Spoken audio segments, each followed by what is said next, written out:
as creatives, just be aware of what and how you're storing items. Yes. And what the benefits and drawbacks might be, and like what the risks are, what you could do to mitigate those risks. Okay. And then same for formats. So if your material is on a proprietary format, then think about even 5 years. Things change so fast. 5 years from now, would someone be able to access this?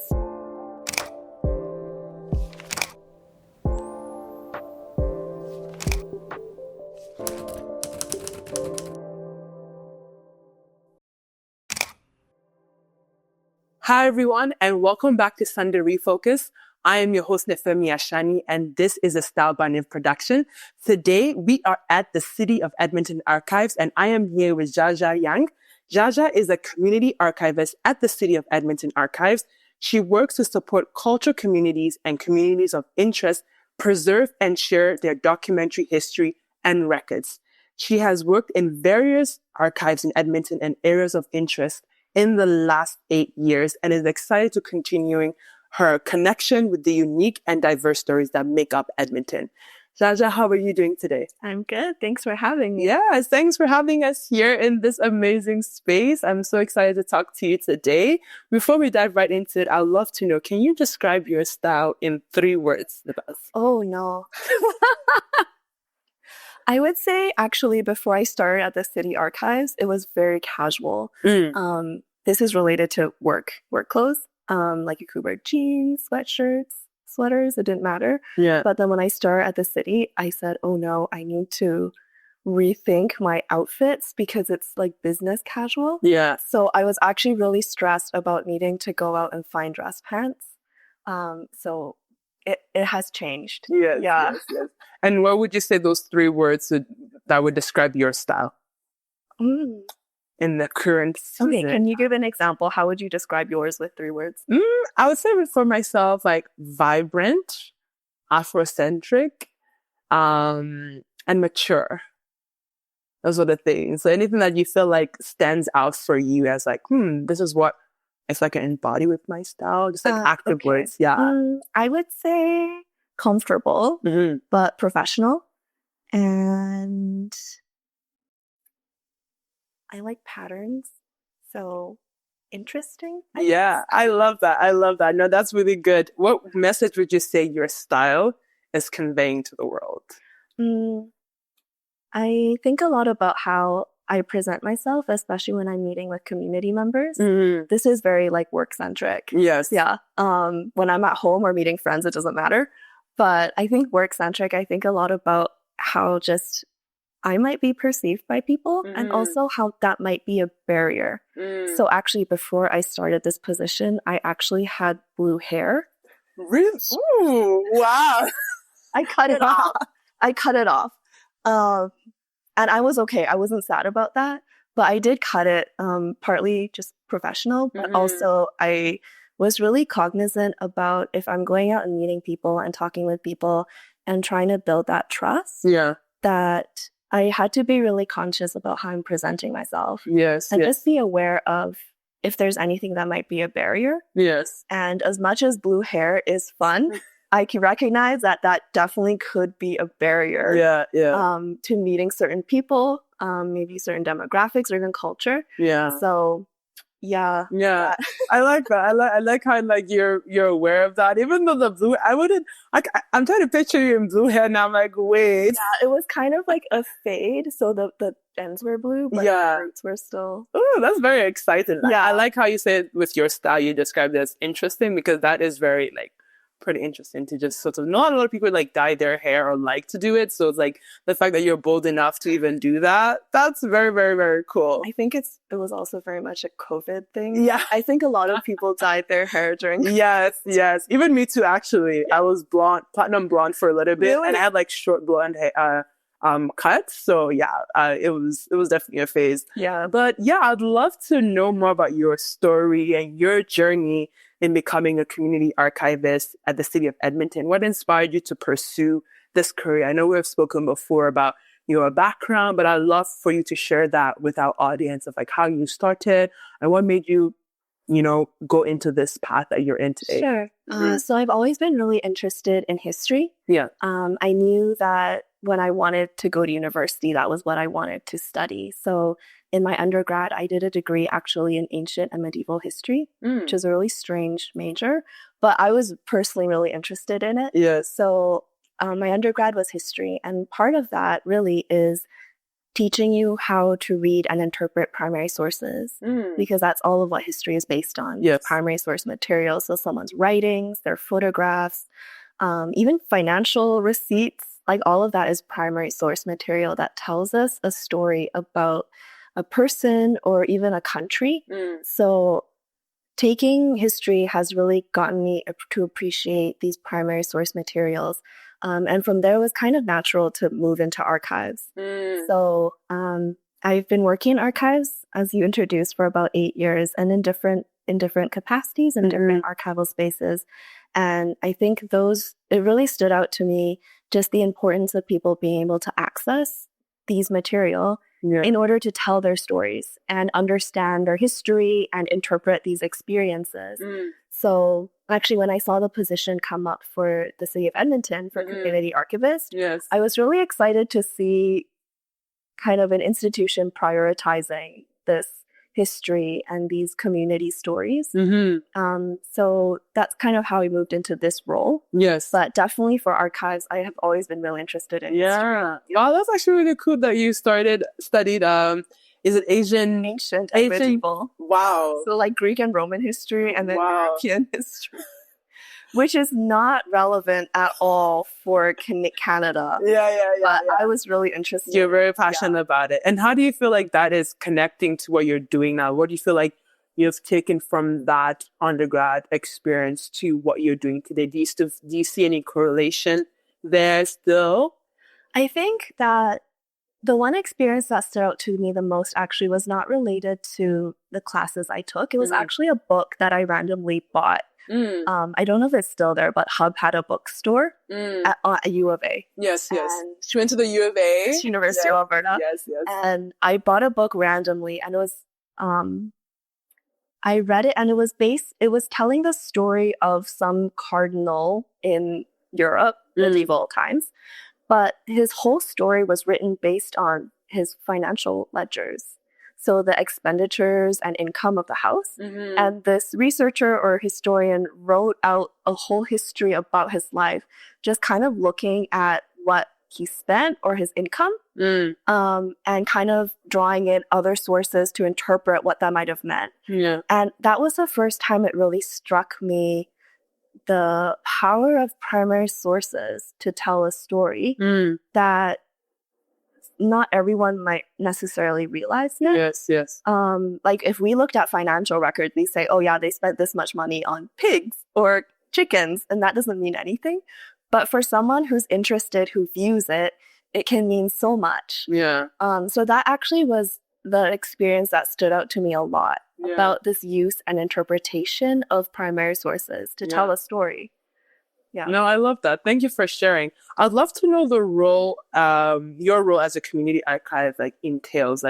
What are some of the key responsibilities or even challenges you may face? I would love to know on both sides, the things that you constantly have to do on a day-to-day basis that is within your role as a community archives, and what are some of the challenges that you have faced within that? So the community archives role really is to raise awareness about archives for cultural communities of interest. So I think we know that archives often, even just having conversations with yourself and your team, the consistent message has been, I didn't know this place existed. And so a big part of my role is to reach out to groups to let them know that this place exists. But more than that, it's also to affirm the importance of their stories and records. So it's also that the archives exist, but also that they have a place in it. I think as someone who studied history or just a researcher, we recognize that there are dominant narratives, and then there are narratives that aren't as visible or as seen or even included. And this happens for various reasons. We consider these kind of gaps in the records. And there's different kinds of gaps we can see. So even overall, there's gaps in women's history, for example, but definitely also in cultural communities. Yeah. So we kind of look at these gaps and think about what might be the reasons for them. And so one could be people don't know archives exist, or people don't recognize the importance or the value of their own records, or people don't know how to start if they wanted to preserve their records in some way. Yeah. So there's various reasons for these gaps to exist as well. So I would say the community archivist role really stands out in order to understand these gaps, the reasons they exist, and then to address them with the community. So I never want it to be, where we go out and think we're the ones who can prescribe what is best for people. Yeah. And we also just recognize every group is unique. Yes. Every group has unique challenges and, immigration and culture, social, political, economic, all the influences, the reasons these gaps exist and these barriers. So I really hope as a community archivist to be working with people to understand and address that together with them. Yes. And in addressing that, I would love to know, why do you believe it's important to document, and preserve your work and your history, even as creative? Because even myself, I'm a fashion researcher, right? And a lot of our audience are in the creative industry, whether it's from design or photography or, it's the whole 9 yards, right? So, like you said, a lot of people don't know about this space, especially in Edmonton. I remember when I shared the vlog of me having my tour here, people were like, wait, this space exists? And as a creative, you can come here and do X, Y, and Z, right? Why do you think it's important for us creatives to document our work and our history and being able to contribute to the space? Yeah. First, I think I kind of want to step back and just affirm that actually everybody's legacy is important. And this as a perspective, from a perspective of a researcher or historian, today, we don't actually know what is important to someone 100 years from now. Yes. And so I think often people underestimate the importance of their own legacy or their story because they might say, oh, I didn't do anything interesting. I'm not famous. I didn't do anything groundbreaking. I didn't change a city. There's no street or building named after me. However, that's us making that call today about what might be interesting to someone in the future. Yeah. And so this archiving work is very much future focused. Yeah. The work that we're doing today, as much as it is about our past, is to think about the future. And so just linking that to creatives. Yes. I think often creatives don't think about their legacy or their work because they're so focused in the moment of creation or researching, just getting it out. Yeah. And again, there's various reasons for that. Creatives, unfortunately, just funding and all that is very much dependent on output and a portfolio. Yes. And that's kind of a whole other issue. But I would say creatives, the work of artists, it's really important to have that because it offers a different perspective about how they interact with their culture, with their social context, with political situations, with the economics. Creatives have a way of approaching it or elevating it or engaging with it in a way that could be really unique and interesting to someone in the future. So that's one thing I would say about the importance of that. Could you give an example of what that could, let's say a musician, for example, someone that comes to mind is, let's say, Nina Simone, and how political her music was during her time, right? What would you say that could, how that could support the future generation? Could you give some sort of example in the context that you have shared? Yeah, I think that I would say related to some of the work I see around Chinatown here, just thinking about the Edmonton context. I know there's been movement around wanting to do some murals in Chinatown, and that just reflecting a little bit of that resistance or resilience about the space. And so I spoke with the mural artist who actually is kind of doing some of this work and encouraged him to be documenting the process of that. because for archives work and for researchers, context is king. Yes. Context. Yes. And so, that's what I was telling him as well. Context and the legacy is so important. So if, even if 20 years from now, 10 years from now, someone took their child for a walk in Chinatown and saw this mural and they wanted to learn more about it, would they be able to? Or to them, is it just a nice picture? Where in our current context now, it actually reflects a lot of this emotion and, political, social commentary, perhaps. Yes. Or even the artist's own stance on what this whole situation might be. Yeah. So all that context really goes into the creation of these murals. And I just kind of left it up to him. Yeah. Just telling him that, if this is the work and the legacy you want to leave behind, then it's really important for you to thinking about all the research that went into it, maybe the interviews that you did, the people you talked with, the research material you gathered, the drafts, all of that actually goes into supporting the meaning of the work. And that can be archived. Wow. Yeah. I love that. I love that perspective of how like you mentioned, as creative, we're so in the moment of things of okay, we need to understand what this is reflecting right now. But you then mentioned that documenting that process because people can continue. I feel like it's a continuation of stories, of commentaries of what you have studied. Even looking at just writing a research article, how at the end you can say further research or further findings, you know what I mean? So it's sort of that vibe, that energy, but through visual art, for example. It's okay, how can we continue this story? So when that child sees that mural, let's say in the next 10 years, it's oh, this struck a rod in me. How can I further, expand the work that this person did 10 years ago? Yes. And that's what as you were talking, that's the picture that I had in my mind. And that is actually such a beautiful thing that I'm okay, as creators, we should think about the possibility of that. Yes. I feel at times we don't even consider oh, we're creating work. I feel because we're so much in digital space, oh, let's put it out there. Let's get the engagement. But it's wait, let's actually take a step back and think about how there are youths, there are young people who are going to come after us and they will see this work. How can they see the work that we're doing? Yes. Where can we put it in space where they can continue what we have started? Yeah, and recognizing and preparing that this work is going to live past just its creation or acquisition. Yes. Oh, wow. I love that.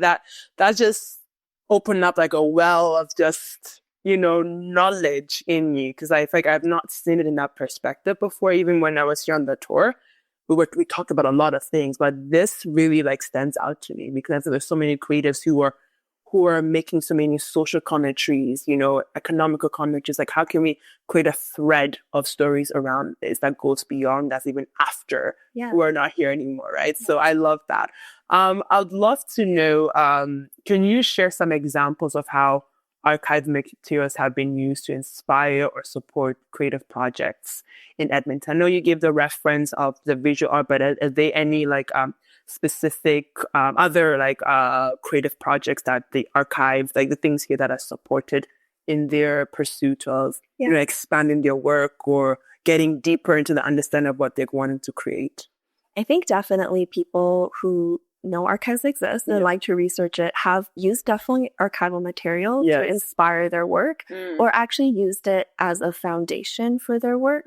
So I don't have any exact examples off the top of my head, but just based on all the material that we have here, archival photographs definitely are ones that people really love to refer to, either just as inspiration for maybe doing a graphic novel about a certain neighborhood in town and just wanting to see buildings for reference, or outfits, or there's different things that can inspire from archival photos. Yes. We did do an event from the City of Edmonton Archives last year with a Doors Open event. And we partnered with the Writers Guild. and actually used some archival material as prompts for writing. Nice. So people also can use that for that creative process. Yeah. But there's other material that can really prompt creative work. So for example, I did that example of the financial record. Yes. That was more, they were trying to make it like a historical document.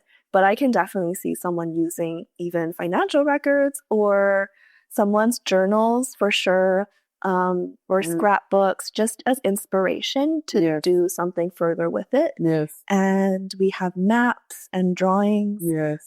So there's definitely a lot of material that creatives can engage with as inspiration, as foundation for their work. Many different ways. I remember last semester you showed me like the Edmonton journals and like, how far it has come. Even just an advertisement can spark a story. Yeah. So some of the advertisers were so fun. I'm just like, fur coat for like $5 or that was really, interesting to see. Even like the catchphrases of like, the slogans. The slogans, we do not use that in today's time, but it was just so interesting to see like the voice and the tone that, people had back then or gravitated to back then compared to now. Right. So even if somebody wants to even study that, like just language, like communication. Yeah, definitely. That would be such an interesting like story to tell. You know what I mean? So no, that's really good to know like the different facets of ways to use archival materials to start the work or to, advance what you're doing or really expand your knowledge of whatever you have started, right? Yes. So no, I love that. Creatives, we got wealth of knowledge in this space to access. Like, please, the archives is totally going to be my number one place to be coming here more often. I love it. I'd love to know as well, like, how do your work with culture community? I know you work with a lot of different cultural communities, like Southeast Asian, even now the Black and African communities, the Japanese community, right? So I would love to know how your work with the cultural communities help them preserve and share their work, their documentary history and records. Like, how do you work with these culture communities to do that? So the archives works with different groups. It's very responsive, I think, to what they are telling us would be the most helpful for them. So I would say generally, one thing that we would like to do, as I mentioned about community archiving, really is to fill those gaps in the preservation of these stories and these records. Because often I might go out and meet people, and a story I hear very often, which causes me a lot of anxiety, is, "Oh, I wish you had come sooner. We threw all this out." Yeah. So a big part of the work I'm doing is to encourage donations to the archives. So a donation means that a group formally transfers their material into the archival holdings for us to preserve and take care of, and then also to provide access to researchers for future generations. So one big part then is to encourage that donation, because we have archivists on staff who train to work with these material, to preserve it, and just to make sure that it's accessible. And instead of it being thrown away or maybe stored in someone's basement that might accidentally flood one year, the archives is a really good place to store it and have it preserved for sure. So archival donation is one way that I like to work with groups to encourage if they're open to it. And that's always kind of the important leading factor, is whatever the community would like to do, like what they're comfortable with. And so there are many groups I talk with and say, "I'm really glad you talked to us. We have this whole storage room and we can't wait to clear it out." That is music to my ears. Yes, definitely. And I'm happy to like go out to their space to meet them. I've gone out and brought boxes back, like we've packed it and brought it back for them. Whatever they need, as long as, they're open to these being preserved, we're happy to help make it ready. But another way that we have considered as part of this community archives work is to advise. So if communities want to still maintain their records, if they want to have, they want to have it still stored and accessible to them and their members in their own space, as the community archivist, I still would really love to connect with them in order to advise about maybe maybe this giant framed photo. Maybe don't store it right in the sun in the lobby, but perhaps we can give you suggestions on scanning it, and you can replace it with a copy, and the original you could store somewhere more secure, for example. Or things like I said, maybe don't store things in the basement that routinely floods. So things like that. Yeah. And so I've had the opportunity to speak with 2 or 3 groups, cultural groups. Yes. Just to advise them on their records. Yeah. Sometimes this happens in the interim before a donation. So sometimes it takes just going out and meeting them and looking at their records and actually affirming that it is important and that it's actually valuable. That has happened before, and that might lead to a donation.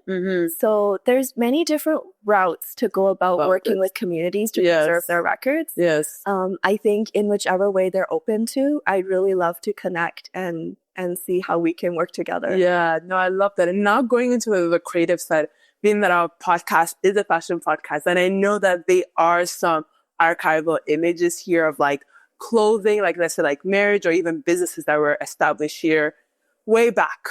And the importance of this episode with you is particularly because as a researcher, I'm very big of knowing who were here before myself, who took those steps to push the industry forward, to push the creative industry forward. Because without knowing our past, we won't know where we're going, right? So having that knowledge is so profound, and having this episode is so critical as like that foundational element of like, yes, we're sharing the perspective and the stories of up and coming, established creators in the city, but let's go take it a step back.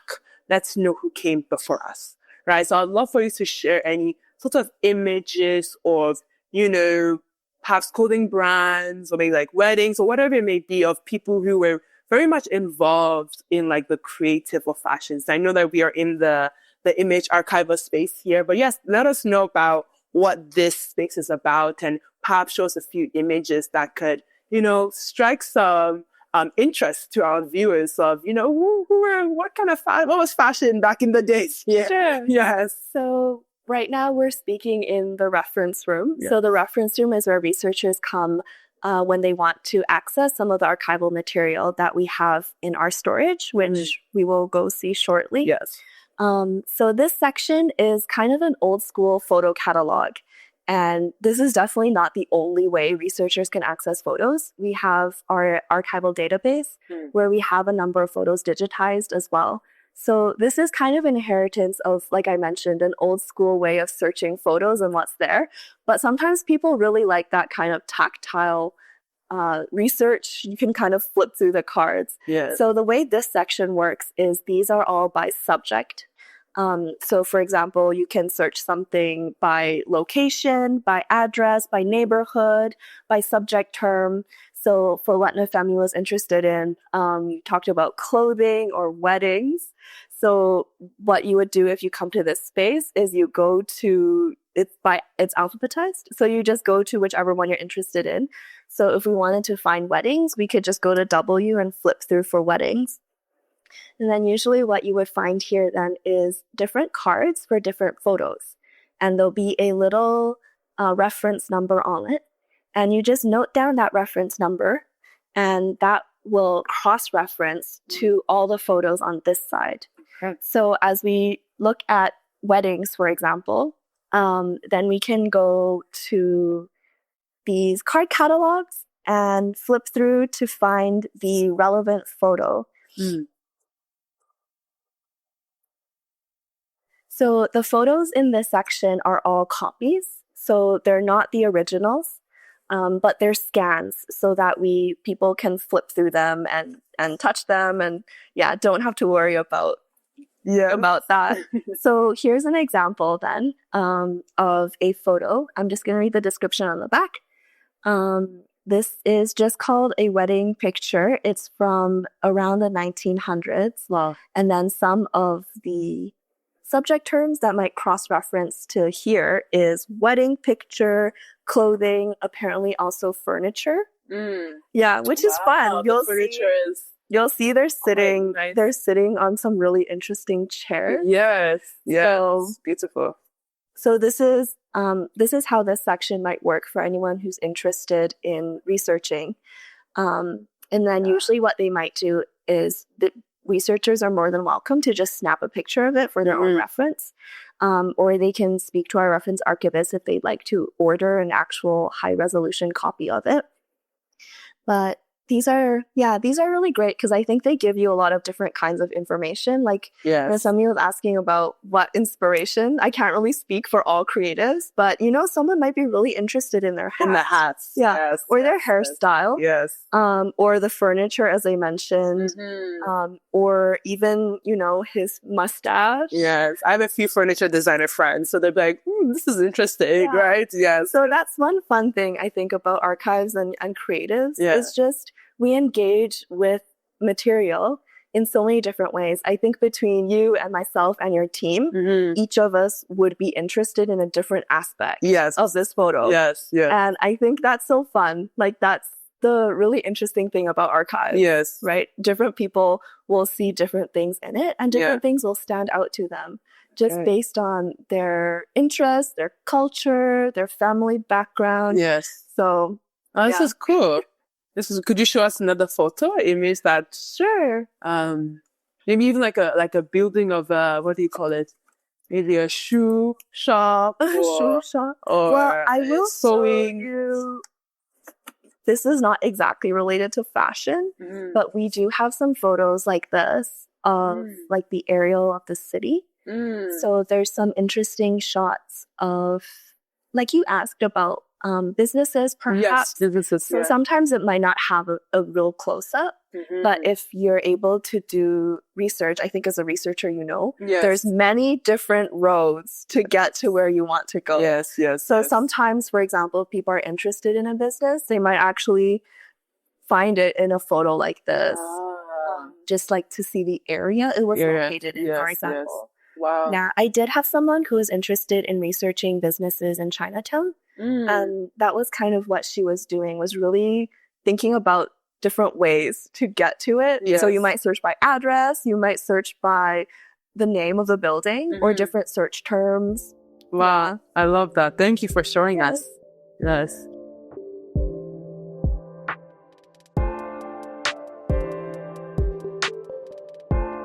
Okay. So we are in this different location. I believe it's like sort of the underground of the archives. Could you let us know where we are? Yeah, so this is kind of behind the scenes of archives. This is where we store the private records.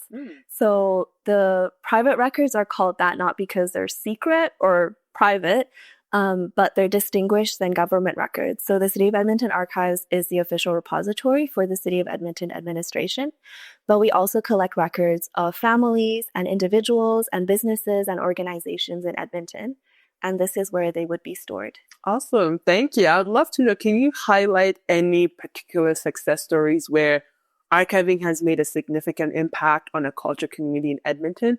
Being in this space, there's a lot that we can look at, but is there any particular that stands out to you?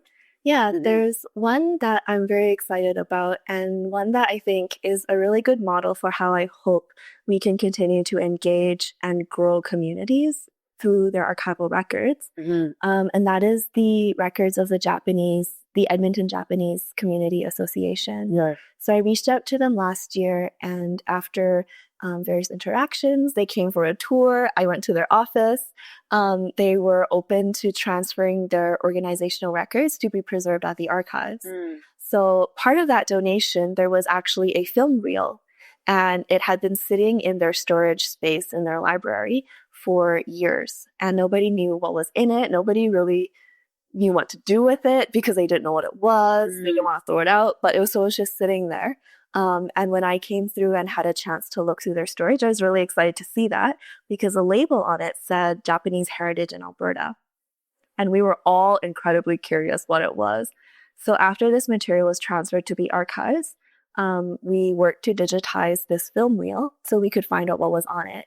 And it turns out that it was a little documentary that was made by Alberta Culture in 1977 about the Japanese heritage in Alberta, but all the footage was shot in Edmonton. So there were some really cool shots of the Edmonton Heritage Festival, 1977, Wow. which the Japanese community were one of the first groups to be involved in consistently. So there was shots of the Japanese pavilion. So there was cooking. They did judo. Yeah, it was fun. That's very cool. There's also footage of a tea ceremony, of some traditional dances. And so we decided that with the partnership of the association that we wanted to screen this film. And so in May, we hosted a film screening where we showed the film, and the organizers from the Japanese Association had an idea of inviting some panelists then to also share about their thoughts and experiences in Edmonton in the 70s. And it turned out one of the panelists was actually in the footage as one of the dancers and also in the tea ceremony. She didn't even realize that. So that was really fun, her sharing about their experience of being recorded with that footage. And afterwards, the organizer then opened it up to the audience and invited audience members to share their reflections and reactions to this documentary, which in the documentary, there were interviews with Professor Gordon Hirabayashi, who was a sociology professor at U of A, but he was very involved in Japanese-Canadian, Japanese-American redress for the internment camps during the Second World War. So there were interviews with him where he talked about, the first generation, second generation, and then his thoughts and projections, because this was in the 70s, for the third generation, what he thought their life might be like. And so we opened up this to the audience, and I think that was the experience I really wanted to share for this, was that people felt that the space created by the film screening, by the stories that were already shared before, people started sharing about their experiences or their grandparents' or parents' experiences with the internment camps. Or their reflections about their immigration experience in Canada as Japanese. Or even their experiences as a third generation Japanese who's born here, understanding and reconnecting with their culture. And that really stood out to me as what archival records or even heritage and history can do in a community. It creates this space that people feel heard and validated, that their experiences and stories are part of a larger story, and that it is welcome. And that really stood out to me. No, I love that. I love how you took the documentation of the work and made it into a full experience for the people to be like, wow, this is what we did way back when. Let's revisit this memory through this installation, this film screening type of thing. And I feel like as a creative, that's such a beautiful thing to hear, knowing how you were able to nurture and preserve the culture of the experiences and the work that the Japanese community contributed through the Edmonton Heritage Festivals, right? And bringing what was in those papers out into the city, into the space for people to experience. And I feel like as creatives, there's a lot of people who are, photographers or installation designers, and these are the type of works that they can get on, collaborating with the archives to activate spaces of let's look into some of the preserved work that is here, right? So just plugging it there for any creatives who are like, oh, I would love to work with the archives or do some sort of collaboration, whether you're from any ethnic group, you're Indigenous or you're Japanese or you're Black. This is amazing to know that, you're very much intentional about bringing what is here out into the public space. I think that should be a key focus of community archiving work. In that, or any archiving work, is that it shouldn't just come and disappear into the void. The hope really is these histories and heritage, we're preserving it for a reason. And that reason really is to benefit and grow the community. So I'm very excited about that possibilities and those potentials for archival records to go back and bless the community, grow the community. I would love to see if you can show us the work with the Japanese community that we can see. Yes. So this is what we do in archives. Part of preservation, we put them into acid-free boxes. And then we also Could you describe what an acid-free box is? So people who may not know. Yeah. Those are recent, like archivist terms. People are like, wait, what is this? So part of preservation is anything that's a little bit more acid tends to deteriorate faster. So that's why newspapers will really yellow or fall apart really fast because they're very acidic. So typically, just to prevent from deterioration, we put them into acid-free. So these are more basic, like pH basic containers. And then we also put them into acid-free folders and just organize it so that it's searchable for archivists to be able to pull it out for researchers. Mm-hmm. So this is a sample of what might happen to somebody's records when they come to the archives. We also take out any staples, anything that might cause rust or contamination to the material. I'm just gonna, do a really undignified job. That good? Thank you. Yes. So this one we're really excited about. These are early newsletters from the Japanese community. And you'll notice that it was all handwritten. Wow. Because as they were saying, at that time, there were no such characters on their typewriter that they could really, type these out fast. Yes. So they had to handwrite them, do all the layout and everything manually. The fun thing about this newsletter that I really like is then they would also do little sketches sometimes to illustrate some of the things that were happening. So you can see here they drew some, I think it might be bamboo, to illustrate an event, it looks like, for the new year.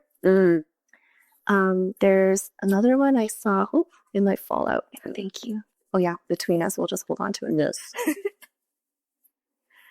So they drew little illustrations for it. I'll see if. Wow, I see this is a.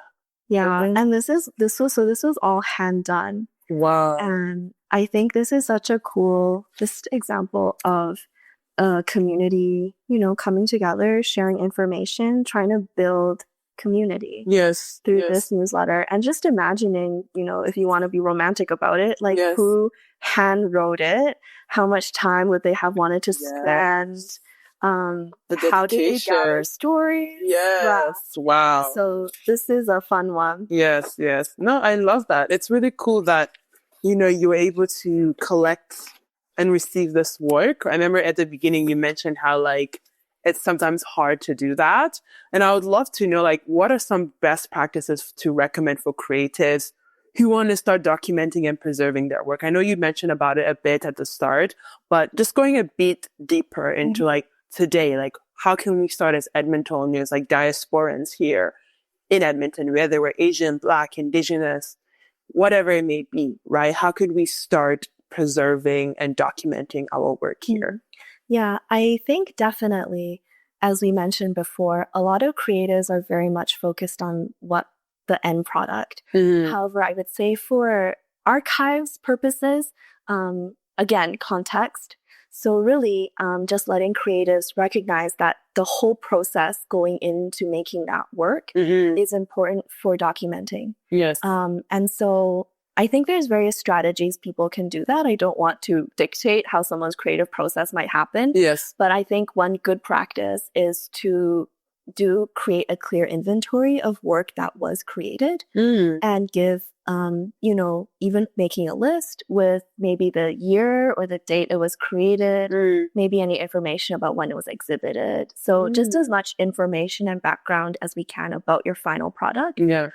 But then another good practice is to kind of build it into your artistic process so that you're not kind of scrambling to gather everything after 5 years. Yeah. Yeah.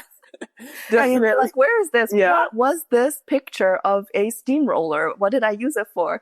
But in just being quite organized in the process that you say, okay, every time I do a project, I'm going to create this file for it. And I'll be really clear, maybe I want to organize it chronologically. Yes. Or maybe I want to organize it, I don't know, alphabetically, however way. But just so we start, as creatives, start implementing good practices into how you collect your material. Yes. How you collect your research, your background information, all of that, and working that into the process. Yes. So it's not a rushed thing, and it's not if anything happens, if you move, if your house floods, if you have to pack up in an instant, whether you're going to lose all that context or whether it could be as simple as just grabbing, a box. Yes. That's like the way to consider it. And with a lot of us creatives who are very much big with like the digital era of things, like how would that translate with,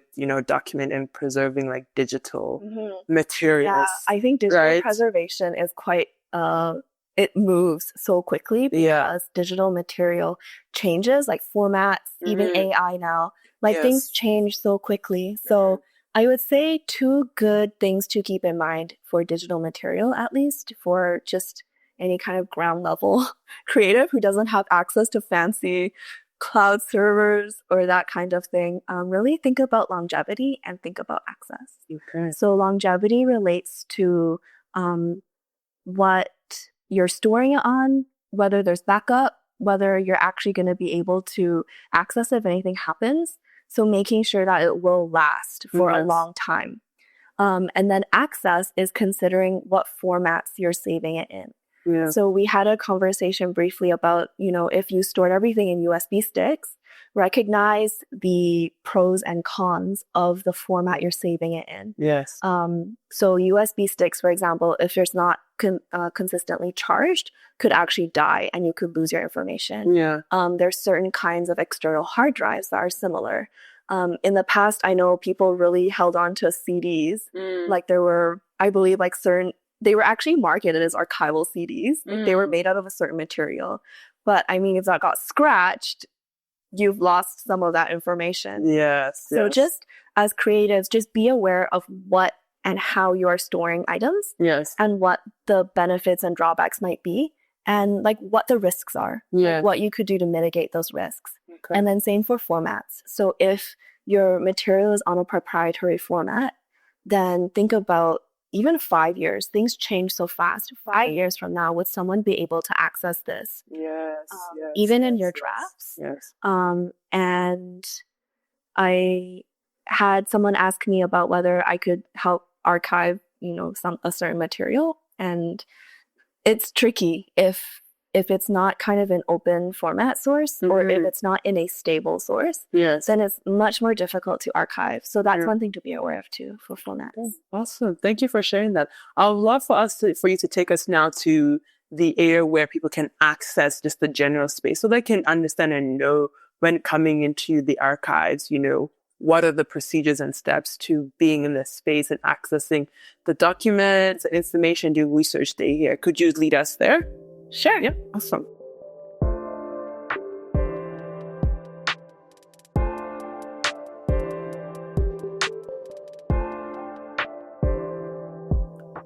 Okay, so now we are at where we can do research, like the research space here, right? It is really cool that people can access the space. So I would love to know, like, how can creatives or even the general public be able to utilize the resources here at the City of Edmonton Archive, especially for those that are like fashion researchers myself who are interested in the history of creative talent and businesses here in the city. What are ways how can we come here? What are the protocols for creators or even general public to be able to utilize the space? Yeah. So the archives, as we said, we preserve all of this material in order to provide access. So we definitely welcome people, researchers, general public, to come in and use this space and use our records because that's what we're preserving it for. So usually we recommend that if someone wants to come in, that they make an appointment, either a phone call or an email, just to let us know when someone might want to drop by. It gives the archivist some time to pull the material that they might be interested in because we've seen there's so much material that we have and just gives us time to make sure that it's all ready when the researcher comes in. So after there's a phone call or an email, researchers come into this space, and we do have a few rules for the reference room just to balance access and security for the records, because archival material are unique. They're one-of-a-kind records. So we have lockers, and we might ask you to put your jackets and your bags away. There's no food and drink in the space. We ask that you use just pencil only. So there's a couple rules that the reference archivist will let you know for using this reference room space. And then after that, you're free to look through the material at your own time. There's also material that's in the reference room that is available for anyone who might want to walk in and just look at. So we have aerial photos, we have the Henderson directory, and the photo catalogs that we just looked at. And all of that is available for researchers or the public if they want to come in and they're curious about what archives are. Definitely come in and talk with a reference archivist. We're happy to show you around. We also have our archives database. So this is found online, and that database will have all the material described. We'll have file lists, and it will just tell people what we have in our archives that is available for researchers. So usually if someone wants to find out what we have, you can go to the database and take a look through. It also has some digitized material like photographs or maps, city bylaws too, because apparently people are really interested in historic bylaws. Wow. So all of that and more, there's digitized material on our database as well. So it's a really great resource.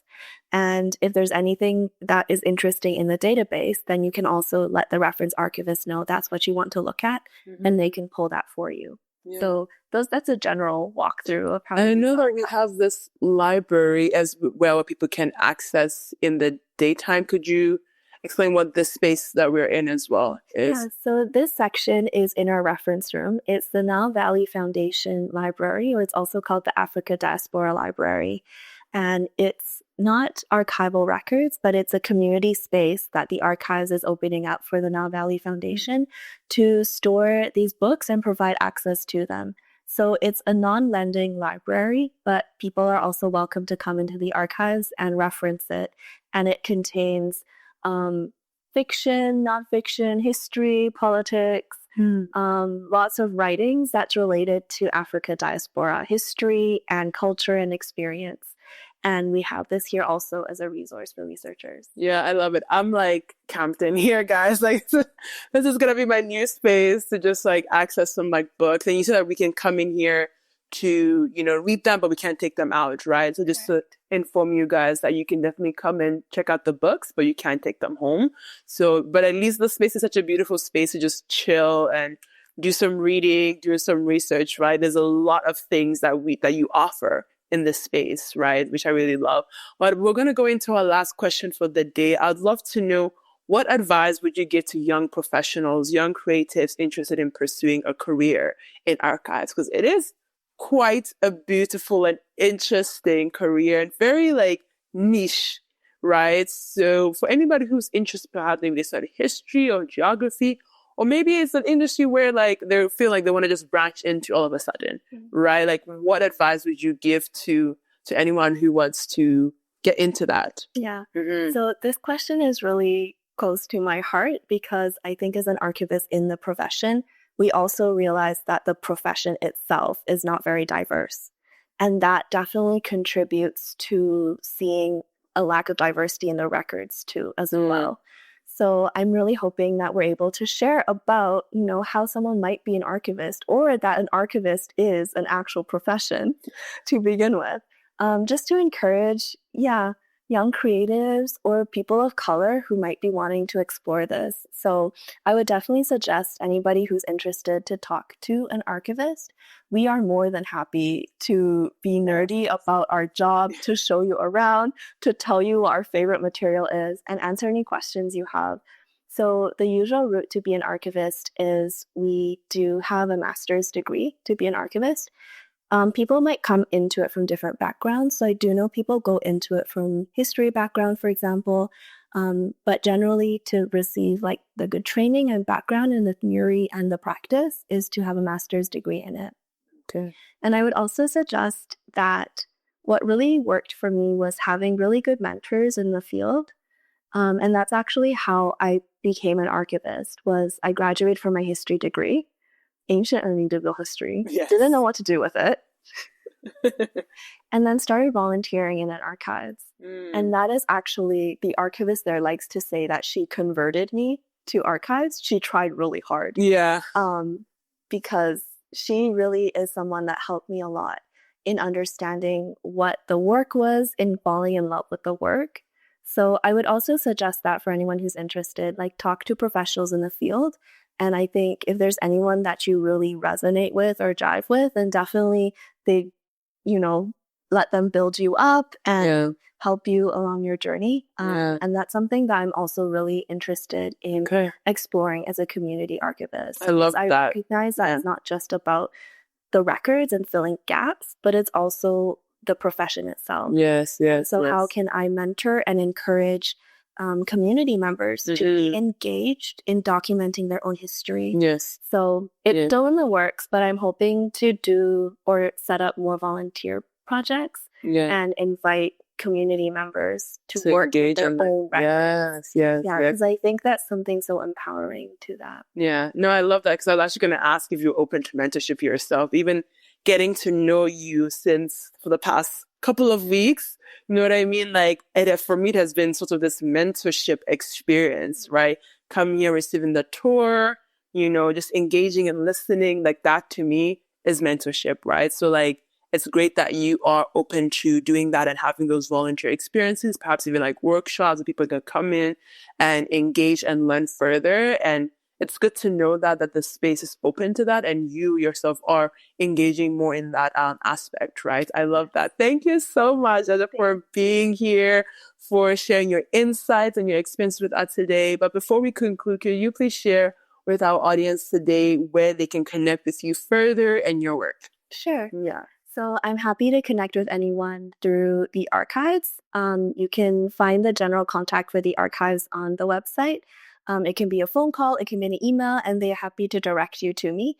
Of course, you can contact me through Nefemi as well, or any other community members, but I'd be really happy to connect with anyone who has questions about their records, about archives, about anything.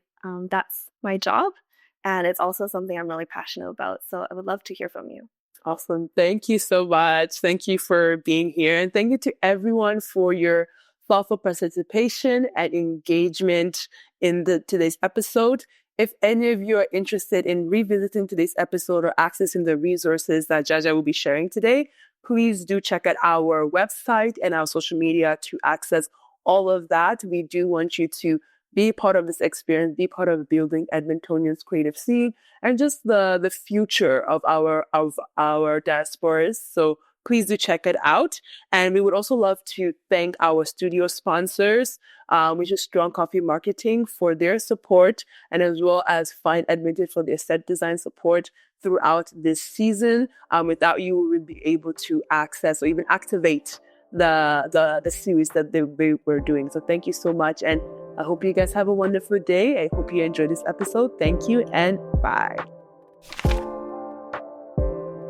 Thank you for tuning into Sunday Refocus, where we embark on a journey of empowerment and growth for emerging creatives in the fashion industry. I hope you enjoyed today's episode.